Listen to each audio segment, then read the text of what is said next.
Peace and love, everyone. Thank you for being here, and welcome to another episode of my home birth series, where I encourage and empower other mothers to maybe, hopefully, have a home birth. And I bring women on the platform to share their experiences to do the same. For those who do not know me, I am a home birth mother of one. I am a holistic, full spectrum doula. I am an inspiring midwife, an herbalist, and so much more. Today, I have Sasha, and I'm going to allow Sasha to tell you a little bit more about herself. Hi, everybody. My name is Sasha. I'm an educational content creator. You can follow me on Instagram at LaJean Monet, right there. But I created an organization called the Organic Copper Collective, where I teach Black Americans about their ancestry and how to do their genealogy and just the history of America. And a whole bunch of fun stuff that comes with Indigenous American history that we don't know about. So I'm really grateful to know Ama and for her to have a part in my birth. I'm grateful to be on this platform, and I just appreciate your time. Yeah, so for those who don't know, Sasha is one of my doula clients. Sasha had an unassisted birth, and we already knew each other from the indigenous community, and being a part of history and just knowing the truth about our true ancestry, right? And taking control of our own story as it pertains to our ancestors and how we got here, and the stories of our ancestors, the true stories, right? But Yeah. I reached out to Sasha because I found out she was having an unassisted birth, and I'm saying, like, do you have somebody to support you? She's like, no, and I'm just like, well, girl, take my number, take my number, and if you have any questions, and if you need any type of support or guidance, don't be afraid to reach out, and I will be there for you. So, that's how I was there as a guide for Sasha during her unassisted birth, and she did wonderful. So let's get started, Sasha. What led you to have a home birth over a hospital birth? Well, to start, when I was younger, I was terrified to have kids. That's one of the main reasons why I didn't want to have any kids because I was just aware of the Black maternal death rate. I was hearing all these horror stories about people getting cut into and just terrible things. And so, for a long time, I really did not want to have a baby. But since I did get pregnant, I was learning more about how the hospital system works and how I wouldn't really have control, like this is something that is hard, like I don't know if I'm going to be able to advocate for myself or have the birth that I want. And after hearing so many women's stories of how powerless they felt in the hospital, how so many things happened that they didn't have control over, I was like, okay, well, I have to do something different. I learned and it was just, I was just like, hey, I'm not gonna do that. And I'm not really into doctors and hospitals. So I did my own prenatal care. I didn't never go to the doctor. I didn't want them to tell me anything that would sway my decision of having an unassisted birth because and some people think that that sounds crazy, but they tell you things and they are very convincing and you want your baby to be okay. So I knew that I was going to care. So I just stayed away in general. Yes, I love that. And I think they call it well, they call it a wild pregnancy. Free birth and unassisted birth is the art of birthing without any medical professional, but a wild pregnancy is to be wholeheartedly responsible of your own prenatal care. And as a holistic birth worker, of course, for me to tell a client that they should have a wild pregnancy is very controversial. So I would never do that. That's on their own decision and Yeah, what I they don't want. advocate Me anybody that is me not their personally, idea. I didn't go to any hospital, any OBGYNs either. But I did have a midwife, but I went to a naturopathic doctor. So my route of being seen, or if I had some things going on, if my midwife couldn't help me, I wasn't going to a hospital. So I was wholeheartedly stand firm on I am not. I don't want you touching me. That was my mindset because I used to work in a hospital, so I knew that I know how they treat women. I don't even want to say women of color, quote unquote black women. You know what I'm saying? So Yeah. I didn't want them touching my baby at all, or me in such a sensitive time in my life. And it can seem outrageous to those who don't understand, but we get it. You know what I'm saying? We get it. Yeah. And I want to add though too that as a doula, even though we get the worst treatment, they don't respect most women's voices, No, no they matter don't. what color. My last client was Filipino, and I mean, I had to really stand firm for her. They Yeah. didn't, they still gave her a hard time. So Because it's just a yeah, business. That's all it is. that's it, and they don't want anybody disrupting their system. Period. Mm-hmm. Yeah. Right. So, what are some things that you did to prepare for your home birth? I watched a lot of birth videos, whether it was a natural birth or a C-section or an epidural. I just consumed so much birth. I've seen so many babies come out of a cooter cat until it just did not affect or scare me anymore. I wanted to hear every woman's story. I wanted to hear everything. And then as it got to the end of my pregnancy, I just focused on natural birth videos. But in the beginning, I was consuming everything. I was reading birth books, Ina May Gaskin, I believe that's her name. So many women. Yes. Legacy Birth on YouTube taught me a whole lot about how to do it without any help. She gave me so much confidence. Her page, you and hearing about your your services and your clients, I was just encouraged in general. But really learning about how the body works and how contractions are not something to be scared of, how it's your uterus literally squeezing the baby out, like just learning and Yes. understanding took away all of the fear. And I just felt so prepared and excited when the time came, like when my water started trickling. We're gonna get there, but I was just so excited and I felt so ready, and I was like, I'm about to meet my baby, like, and this is the time that I'm waiting for. Yes. Yes, I love that. It's so many ways to prepare for your birth, whether that be physically, mentally, spiritually. The best thing is preparation. I feel a lot of women, when they decide to birth in the hospital, they just leave it all up to the medical system. Like, I don't really have to do anything, and I don't agree with that either, because I feel like even if you are birthing in the medical system, there still needs to be homework. You still need to make sure that Yeah, you're making informed decisions, right? yeah, yeah, We call this being active in our own birth, not just letting it happen, right? yeah. And that's where Because your it's power is.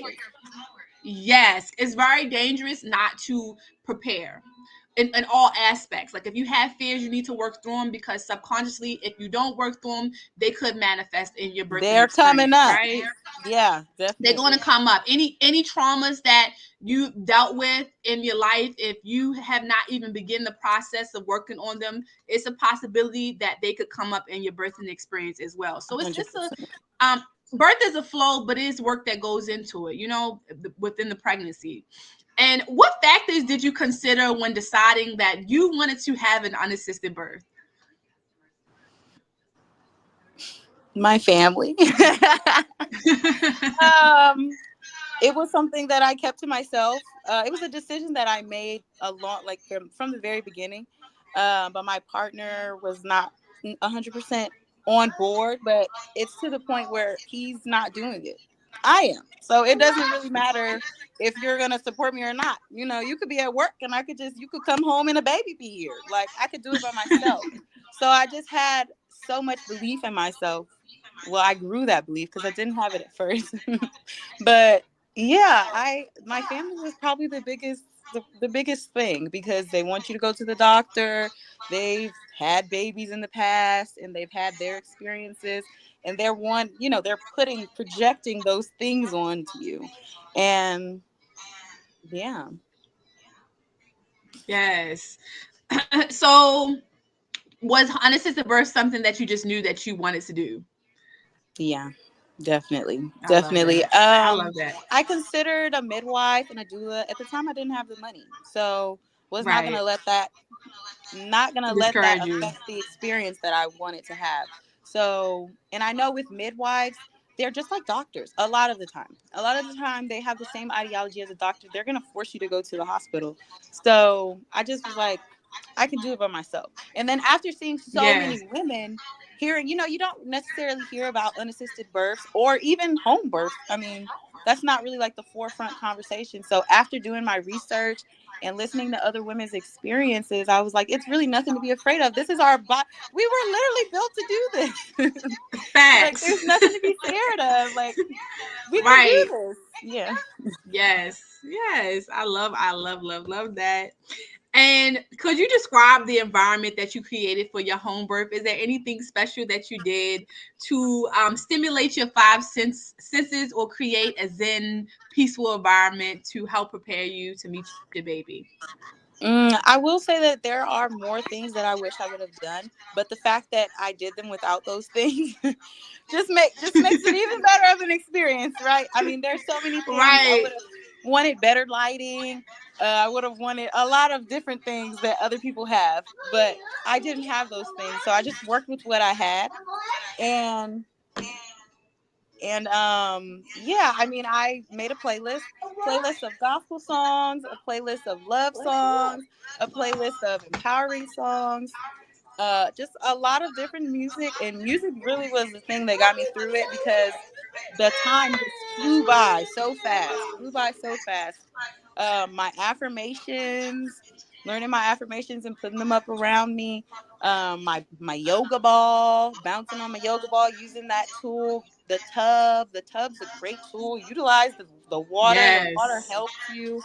Um, but I would have loved to have more essential oils and candles, and just a whole You vibe. know, Like, I see. I always say that, we want all of these things because I bought a lot of stuff and had it and didn't even light the candle. You know what I'm saying? And it's just like we want all of these things to be present, but birth happens the way it's supposed to organically, Definitely. right? Definitely. You want to have a photographer there to take these beautiful pictures and all. You just we so dreamy in our minds of what we want, how we I want the said setup I'm to gonna be, and vlog it, girl. I ain't picked that phone up now one time. Didn't make oh, it that's there. real. Didn't make it. That's real. That is very, very, very real. Um, and you kind of went over this a little, but how did you manage the pain and discomfort during labor without any medication? When I talk to potential clients or women who are pregnant, their biggest fear when it comes to home birth is pain. One more. So yeah, I managed the pain by my mind.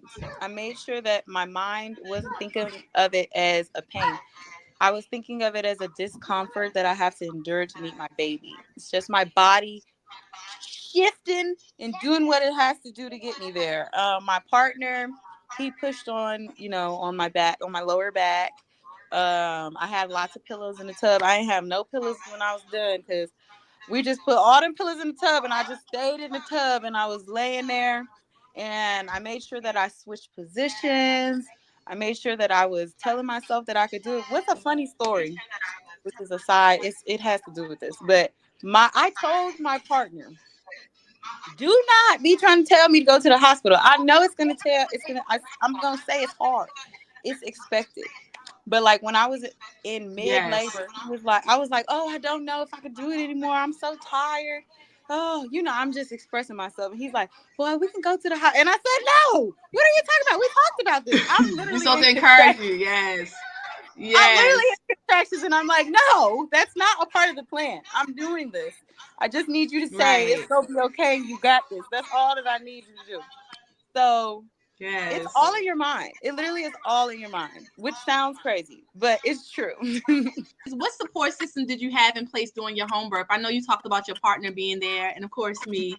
But is there anything, any other modes of support that you had for your home birth? No, it was just me And and my partner, that's girl. okay. That was it. That's okay. Sometimes you don't need a whole lot. You just don't, But I right? would have loved Um, to have my family. My family was living in Texas, and I was living in a different state. So, I mean, his mom, I would have loved for them to be there, but I didn't need nobody getting in my ear, not believing in me, telling me something. So they knew after the baby got here. Right. And that's really important to protect your energy. Sometimes your family may mean well, but they aren't the best people to be there because of the conditioning. Definitely Even not. though we haven't really been going to hospitals for a long time, but you see how much damage and Indoctrination is brain real. indoctrination can happen just within a few generations. Crazy. So we can totally lose sight of who we are and what we used to do quickly. Yeah. Yeah, It don't for sure. take long. So I always say, if you feel like your people are not going to be there, or they're going to discourage you, or they're going to throw your energy off, don't have them. Don't have them come at all. It's I better know you to love your not have the mom. drama. Yeah. I know you love your mom. I know you love your sister. I know you love your cousin. But if you feel like they're not going to be the best people to support you in your birth at your house, no, it's a no Yeah. for me. Because you have And to really believe in yourself as the mom. Like, there's a transformation that yes, happens, I think, every time that you give birth. Even if this is not your first baby, you become a new woman every time. yes, And you yes, have to believe in yourself. And it's sad to see so many women, we're fallen. We have fallen. We don't believe in ourselves. We don't trust our bodies. We don't even trust ourselves. It's just crazy yes, how much other people have a say over what we do for our own bodies. yes. It is killing us. I hate to be Literally. so blunt and so real about it, but it's killing us. So it's time that we really take our power back and remember who we Be are. accountable Um, and responsible for yes, ourselves. yes. No matter Mm. how large of a task that may you may think that is, or what it may look like, it's Yeah. important, right? And you're not Now, alone. where there you're not never alone. Even Never. if you was the birth, even if you was the birth in a room with just you, no Yeah. partner, right? Which I would never wish this on any woman, right? But let's just say Yeah. you were to birth in a room with no one, you still have ancestral spirits and guides and unseen forces around you that Yeah. protect you, And right? you So you gotta literally have travel through the spiritual realm to find your baby and bring it. Like, yes, my partner says, it was like you weren't even here. It was like you were somewhere else. Your body was here, but you yes, mentally were gone. And I'm like, yes, my ancestors helped me through that. There's no way that I could have done it without this my yes. spiritual team's support. Facts. That's not but the truth. That but the truth. And was there any challenges that you faced during your home birth? And if you did experience any challenges, how did you face them? Well, I don't think of it as a challenge, but I know maybe other women would have been scared. But I remember calling you. I guess I was scared in the beginning, but you reassured me that it was fine. When my water started leaking the night before, I had meconium in the water. It wasn't the night before that it had meconium, but before my water broke, like the morning before my water broke, for real, I had meconium in the water. It was like slightly green, so I was concerned. But I had did my research. I had understood, that it doesn't mean that, it doesn't mean that it's bad unless it's like real dark or something. It's not a big deal. So after I had him, um, it was fine. He just didn't have his first poop. He had already did his first poop, so it was Right. fine. Right. But no, I don't think I had any. That was probably the only, I would say, challenge. But no, no, I didn't tear or anything. Um, I am curious though, which if because I don't remember seeing so much blood in like other people's water.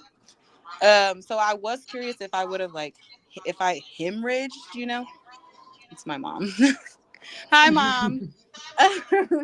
I was curious if I hemorrhaged because I had so much blood in my tub water, but I felt Hmm. fine. I mean, I was able to walk afterward. I was perfectly fine. So nobody said anything, but I wonder if I would have been at the hospital if that's something that would have If been they would have said. said it that you hemorrhaged it. Okay.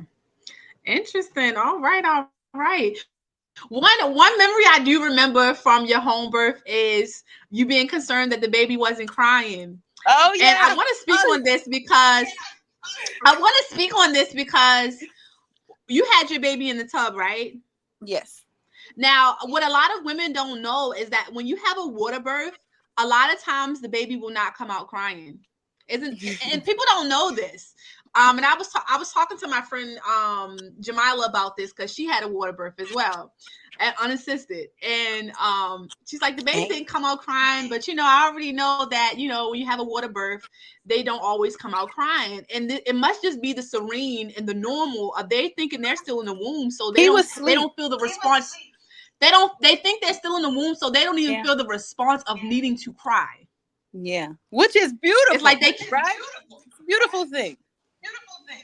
right, exactly, exactly. Which is not a challenge at all. I just wanted to bring that up because I Yeah, know she but was a I little concerned definitely, about it yeah, at I don't know first. how I forgot that important piece. I was like, I "Is he was calling breathing?" her. I'm like, "He's breathing. He's good. He's just chilling. He's chilling right I now." kept sucking his nose and his mouth, and I was trying to put him on my He's boob, like, and he was "Mom, asleep. And he was like, he's "Girl," tired. I got this. I'm good. I'm good." he And helped so how much. did you ensure the safety of both yourself and your baby during your home birth? Safety is a big thing, again, with expectant moms or moms who are considering having a birth, even if they aren't pregnant yet. And either they'll think that home birth is not safe, or a lot of people around them will tell them that home birth is not safe. So, what are some things that you did to ensure the safety of both you and your baby? Um, it's gonna sound bad, I guess, to other moms, but I just trusted myself. I just trusted myself. I did not do anything. I didn't. I wanted to get a fetal Doppler. I didn't have the money for that. I did buy. Well, I wanted to get the some strips. What was it? It's like some strips, like urine strips. It was like a whole bunch of things, but I didn't get a chance to get any of that. So I just trusted myself. I knew what could go wrong. I kind of knew what position he was in. Anyway, he came out like we was back to back, so he came out sunny side up. So I knew that that came with a whole bunch of a whole bunch of challenges as far as contraction pain or whatever. But no, I didn't. I just made sure that I was moving. I made sure that I was in that water, and I made sure that I was focusing on my breathing and telling myself that I could do it. Yes. I maybe it would have been a time, I was gung ho. Like that baby was coming out at this house regardless, so Right. I, We're going I to do it. don't know. Right. Which is beautiful.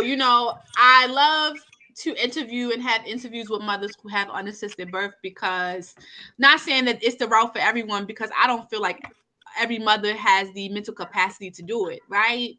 I'm not saying they couldn't do it, but again, the Yeah. mental capacity to do it, Yeah. right? But I love to share the stories of women who birth unassisted, so women can understand just how natural and instinctive birth really is. You For know, real.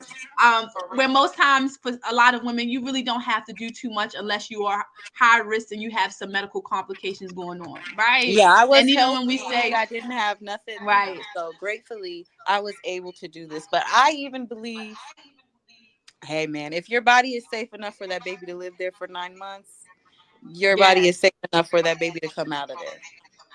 Right. And that's what I was just about to say. Even when we talk about high risk, that's very subjective, right? Because a lot of things that the medical industrial complex will say is high risk may not really be high risk. And, It's I'm going to do controversial. content and videos on that. I'm going to do content and videos on that because I think women need to hear um, around what I want to say, a well-rounded perspective Yeah. of what high risk really They is and definitely what be that really looks scamming. like. They definitely be Yes. scamming. And they definitely will Yes. say some scary things in order to persuade you to do what they want you to do. There's no doubt about Exactly. that. No doubt. Exactly. And what moments or aspects of your home birth really stood out to you? Like, what if you had to write a book about your home birth story, or you had to, scrapbook a certain message, or even tell, you say you at the around the fire, you got all your grandchildren, your great grandchildren, you telling about your home birth stories. What moment or aspect would you share with them of your home birth? I would share. There's a couple. The one with my partner telling me to go to the hospital. That's a moment that's engraved in my brain because even in the pits of hell, not pits of hell, but I was still like, no, no way. So it's just that. Um, when I was going through labor and I threw up, I remember getting so excited because I was like, oh, I'm about to meet my baby. Like, that means this is about to be over. You know, I was like, or when I had to use the bathroom, I was like, oh, get it out of me. Get it out. Let's do this thing. Right. Yes. And I remember when his head started crowning and his dad was like, oh, I see the head. I see the head. He's coming. It's almost time. And I just got so excited. And it was just like all the energy that I thought I didn't have. Like, I just got a new breath and I was just ready to have my baby. And I Yes. pushed, I pushed him. I waited. I pushed him. And he was here. And I remember holding him in my arms and just, I couldn't believe that I did it. And I was like, this is what's inside me. It's crazy. I made him from my bones and my blood, and he's here now. Yes. And it was just such a powerful moment. And I look back, it's just, if women knew how, I know they know how impactful giving birth is and how it's engraved in your memory. But when you have that power, it empowers you. Like, Yes.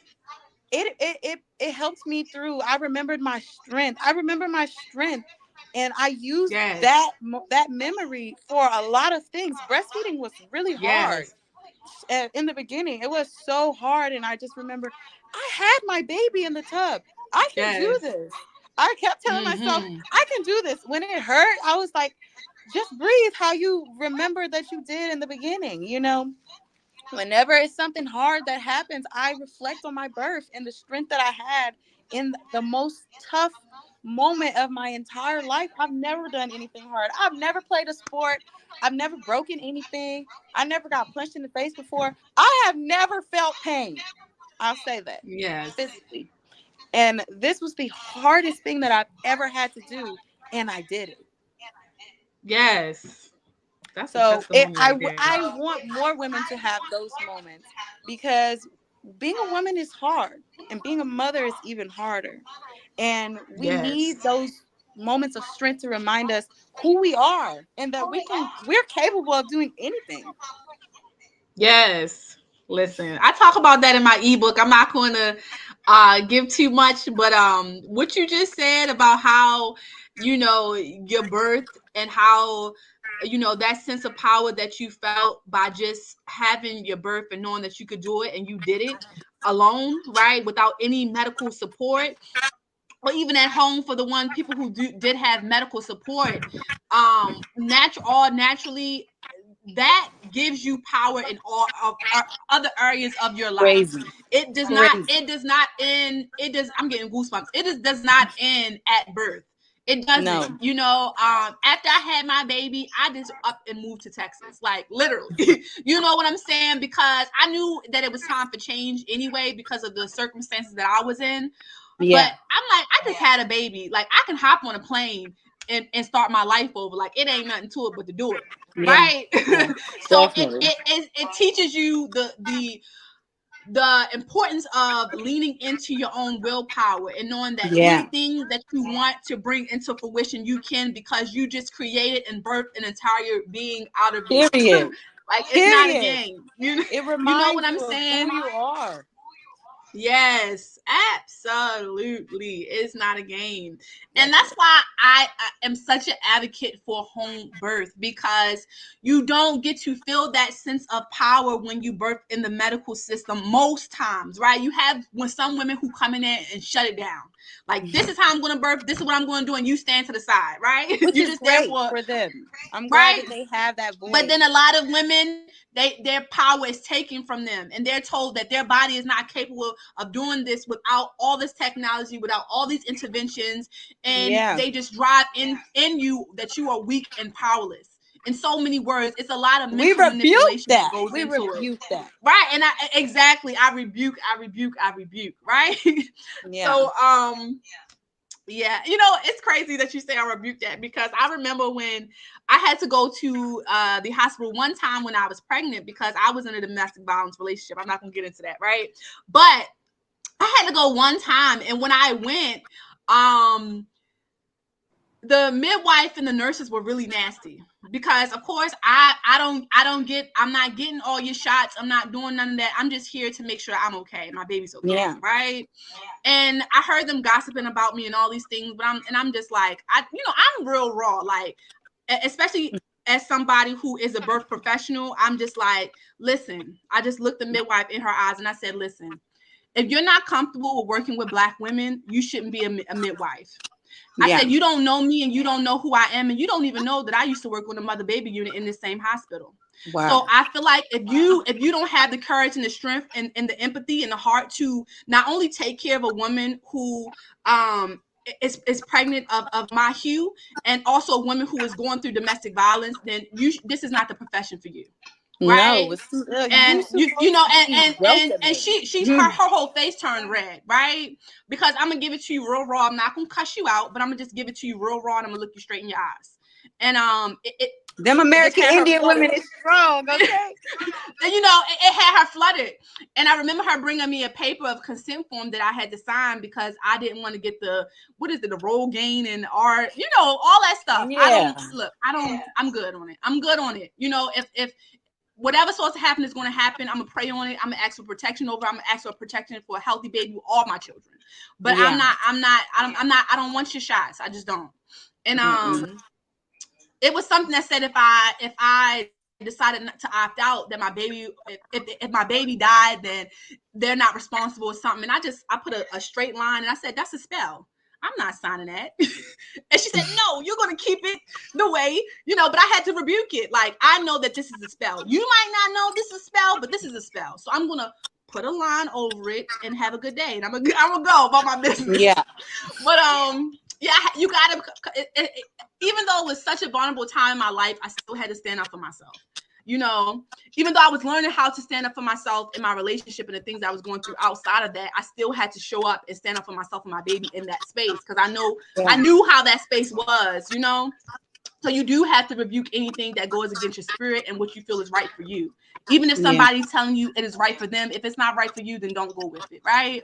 Yeah, for sure. So my next question is, do you feel like your postpartum experience was better, or that it was a smooth process due to you having, even if it wasn't a smooth process, because even though some women have a home birth, they might still have a rocky postpartum experience. So do you feel like your home birth experience impacted your home birth experience in any way? I mean, your postpartum experience in any way? Um, I don't think I had a bad postpartum experience.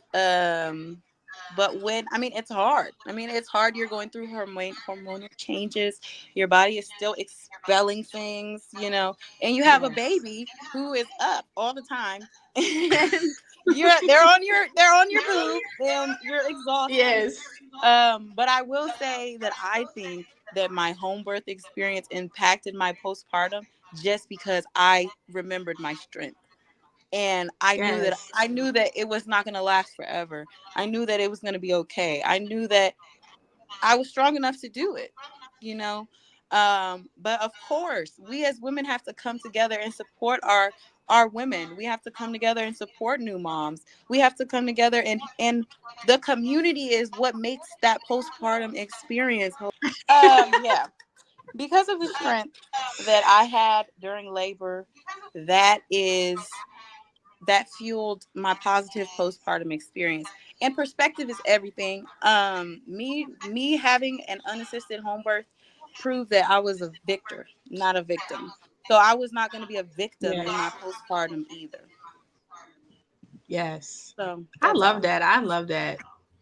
I love that. And you said something really important. A lot of time when we think about postpartum depression, I always say a good percentage of women feeling postpartum blues and feeling depressed, or even having and postpartum anxiety, et cetera, is them not having support, them not having, and I'm not just saying physical support, but even spiritual support. Like, who is there to help you bring your spirit back into your body? Yeah. Who is there to nurture you and to give you spiritual baths and to pray over you and your child and to pray over, it's a lot of spiritual things that should take place in the postpartum Yeah. period, and rituals that we used to do.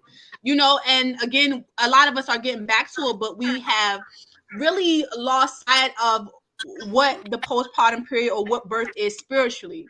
So when women go through these things, it's because spiritually they are out of line, and they don't Yeah. and they don't have the physical support either, and we don't have our rituals, and we don't have our sisters, we don't Yeah. have our grandmothers, and we don't have our aunts, because they're somewhere else mentally, they're Yeah. working or they're doing other things, and they don't Or they realize the never even importance of had them that being experience to begin with. at all. That's what I'm saying. So that is very, very real. Very, very, very, very real. Very Definitely. real. And there needs to be, if there is not studies already, we are thinking women have to be accountable. You have to be accountable. You cannot be having stuff, foreign things, pig sperm, getting inserted into your body and thinking after you have your baby that it's not going to have an effect. I, Mm. it's a lot of things. All of these interventions, they affect you. Everything Mm-hmm. affects you. It's your womb, Mm-hmm. an essential part of your Mm-hmm. being. So there has Yes. to be some kind of accountability. And the blame And cannot, we can keep blaming.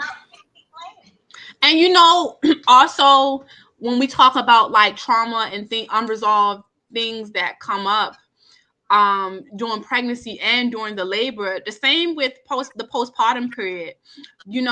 I just feel like, since a woman is wide open spiritually during the postpartum period after she gives birth, we don't even realize that a lot of those things come back up to the surface. But now you got this brand new baby, so you get Yeah. overwhelmed because you got all these emotions, right? And all of these things that are coming up that maybe you've been suppressing this whole time, right?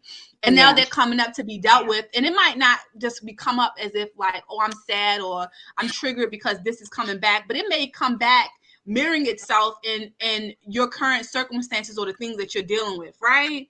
And you might Yeah. not even realize it. And this is not even just things that are happening within your lifetime, but this could be ancestrally as well, right? So it's Yeah. very, very real. This is very Very real. And deep.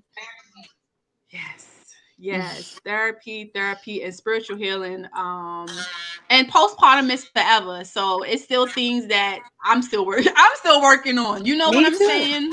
Yeah. And still getting in the flow of being a mom, even though it's been 3 years now. So, because Man, it's new time stages each flies. Time time. flies. Yes, time flies. And my very last question, Sasha, is what advice would you give to other women who are considering a home birth? What words of wisdom would you give to them? To believe in yourself, to learn and get the knowledge that's necessary. And don't let nobody tell you what you can't do. Mm. I mean, I know every woman is not going to have a home birth, unfortunately, but the power, the knowledge, the wisdom that you gonna have afterward, you can't put a price on that. You can't put a price on that. Yes. I wholeheartedly agree. Thank you so much, Sasha, for sharing your beautiful home birth story. This is like a conversation, but this was such a beautiful interview. Thank you for allowing me to be a part of your home birth, and you telling your story. Again, if you wanted to connect with Sasha, I will be putting her links in the description. Her social media, if you have a website, I'll be putting all of her links below. Again, Sasha is a historian. She studies indigenous culture, and she spreads the truth that a lot of people who are considered African American are really American Indians, and we are the American Indians that the original colonizers came in contact with when they stepped foot on this soil. So yeah, I'm gonna just throw that out there. And yeah, if you want to learn more about your bloodline or you need help with genealogy, Sasha is the one to go to. Thank you so much for being here. And to whoever will watch this, please comment, subscribe, and share some light or some love to help the algorithm and help more moms find this video. Peace and love, y'all. And I hope y'all have a beautiful, beautiful day.